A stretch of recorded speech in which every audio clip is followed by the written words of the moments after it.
Great.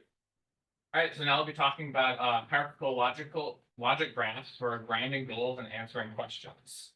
And so the motivation here is that we need to be able to ground and reason over complex goals and questions.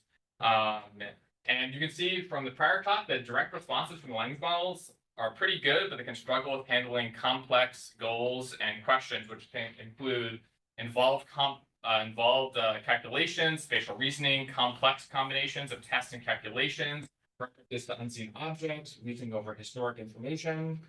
We also did some explorations with kind of just generating an intermediate Soar representation for question answering, but that required kind of creating custom formats and interpretation code for each type of question. But these hierarchical logic graphs provide a general format for representing goals and questions that can be grounded by a Soar agent. This is based off representations and grounding strategy developed during my thesis that was focused on grounding goals, actions, and concept definitions. But now we're extending it to support questions and new types of calculations. And so just briefly, these graphs represent general logic in a directed acyclic graph that the agent can evaluate. It's basically representing a conjunction of predicate tests, such as apply property. It's evaluated bottom up. And the agent evaluates by performing calculations and grounding the nodes. And it increases the generality and supported complexity of goals and questions you can. So here's a really simple example for what is the color of the cup, where again you're evaluating from the bottom up. So from the current world context you have, you're trying to get an object with the category cup. And then from that object that it returns, you're trying to get the attribute of it, which is the color. So the color of the attribute. And in general, the formulation is just that it's this conjunction over predicates over a number of X arguments, where X can be objects, but it can also be values, sets, or world states. And so the nodes are representing basically a conjunction of these predicate tests, where the nodes can be properties like weight and color, math like max or min, unit conversion, addition, spatial properties, calculations, and relations, temporal properties and relations. And so the agent traverses this graph down and evaluates it bottom up, basically as it discovers nodes that it can actually evaluate because they have arguments. So it's grounded to the current situation or retrieve situations, like if you use fmem.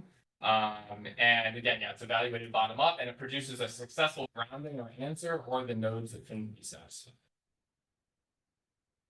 So prior work from my thesis generated these from natural language processing, but it was over very limited sentences, and it was focused on learning concepts for games and puzzles. But now we're learning it via the new language model connector that I just discussed, where the agent prompts the language model with the supplied question or goal, the context that the agent has, and example conversions. And so those are from the templates that it used to produce a graph using the JSON to Soar conversion.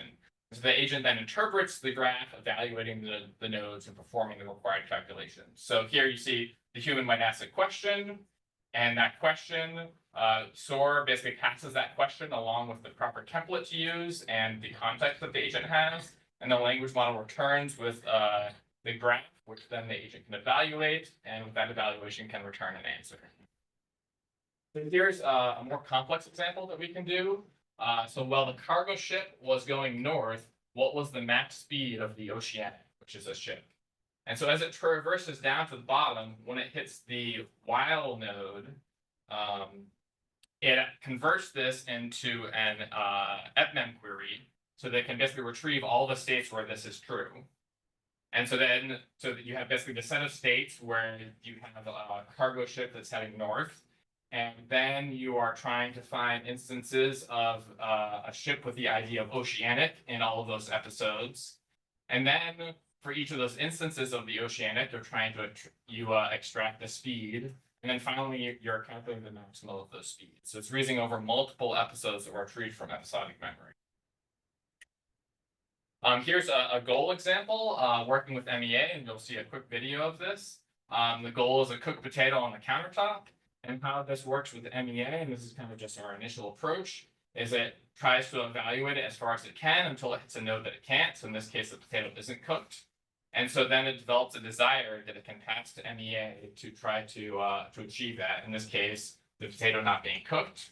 Once it finishes those actions, it goes back to the graph that hasn't been completely evaluated. And now it's the apply relation that can't be satisfied. The potato isn't on the countertop. And so it creates a desire using one of those countertops.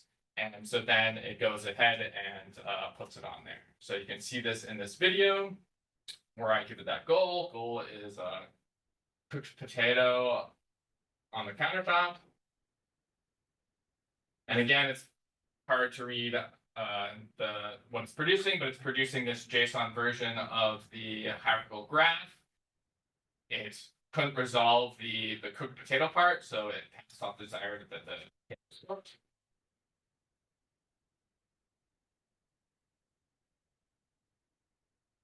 And now it returns to the graph and then quickly says that the next desire is put on the table. So that all happened very quickly, but it was showing kind of an initial integration of this. We did a quick experiment. This is kind of very initial. Of course, we plan more extensive experiments, but just to compare kind of directly using a language model versus using this intermediate graph format. And the language model is given a log as context to answer the historical questions. And surprisingly, maybe not to some of you, the direct language model answering actually performs almost as accurately with the more advanced models, so with O1 and O3 mini.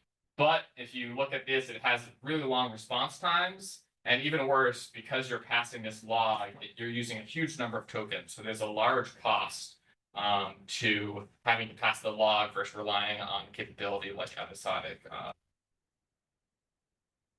But we'll have more extensive experiments in the future. So nuggets, I'm kind of happy that it's keeping my thesis work alive and also replacing one of kind of the core limitations, and that we use very kind of structured and archaic language. We're now kind of relying on the power of language models to support a lot of different types of language. We're using it for multiple purposes, so goals and question answering. It's applied in multiple projects and domains. It's showing good integration of cognitive architecture capabilities like episodic memory, language models, and interactive task learning. For COLS, though, it lacks support currently for complex conjunctions, disjunctions, and there's still some set functionality that hasn't been imported. I think we need a better strategy for integration of MEA and HLG rather than kind of just this piecemeal where things fail.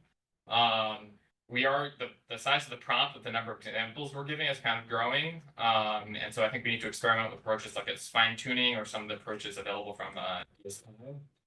Of course, we want more experiments, and also chunking, which was implemented in my thesis version, isn't implemented here yet. So that should also make the whole process run faster. And that's it.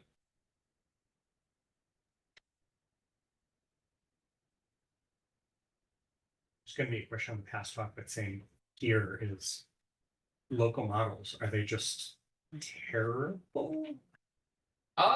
No. So I mean, I think that is something we want to explore, like opening up. Maybe it was supposed to be a cold, but I think it maybe got cut off. Oh no, that was from the last one. Yeah. Like, is that just plumbing, or is that they at the level that you could run it on a machine, it would not provide the quality that you need? I think part of it is plumbing, but I think the local models are getting better. I think if you had a local model that you also fine-tuned to basically just be this parser, it might be good, especially with them getting better. And maybe if you have a better computer than just a virtual machine running on the laptop. And I definitely think that's something we should explore.